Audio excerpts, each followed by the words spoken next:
Starting with the wide grip lat pull downs for 3 sets of 8. The reason I'm doing the wide grip lat pull downs is because this is going to target the upper lat, which is going to help give me that nice V taper, as opposed to the narrow grip lat pull downs, which is going to focus more on the lower part of the lats.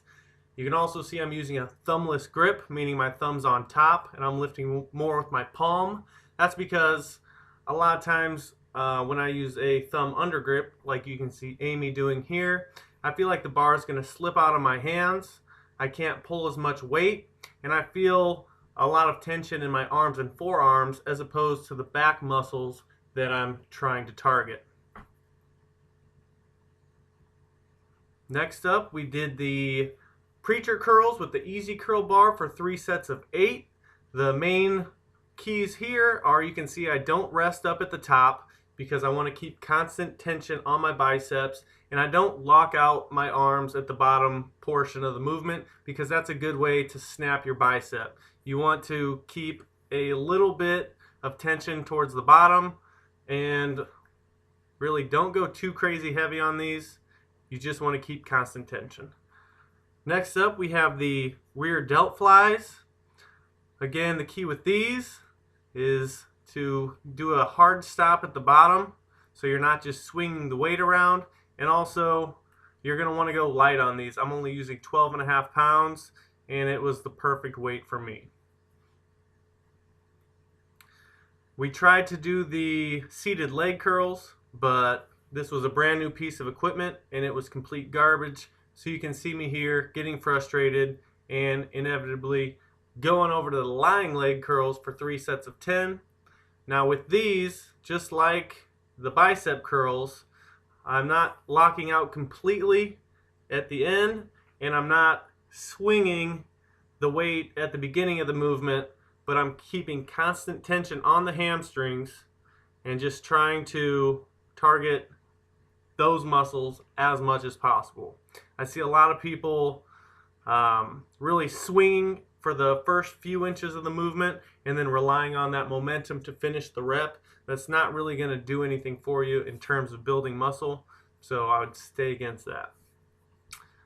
Next up for back, we're doing the seated cable rows with the V handle. Now you can see me rocking forward a little bit, and I'm doing this because I have found that it helps me put a little bit more stretch on my lats as opposed to staying stationary. As you'll see Amy here in a minute, she does, but not to say that you'll never see me doing a stationary cable row like she's doing right here. They both have their benefits and they're both great to work into your routine. So see which one you like better and focus on that. But again, you should probably be doing both at some point.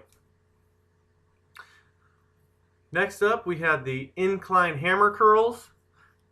Now this set looks good, but I probably did go a little heavy on these because although my first 8 weren't too bad, my second and third sets I started swinging the weight around a little bit more than I'd like to. So I should have probably started with 30s. But one thing I'd like to point out here is that both Amy and I, we never really move our elbows. We keep our elbows in the same spot, and we really focus on bringing that weight up with the biceps. That's really the key to all these workouts. Is not swinging weight around, but getting the most bang for your buck just by focusing on the muscle you're supposed to be working. Next up, we did 3 sets of 10 dumbbell shrugs. I was using 85 pounds, and with these, I just focused on driving my shoulders up to my earlobes as high as I could, and then controlling the weight downward and repeating.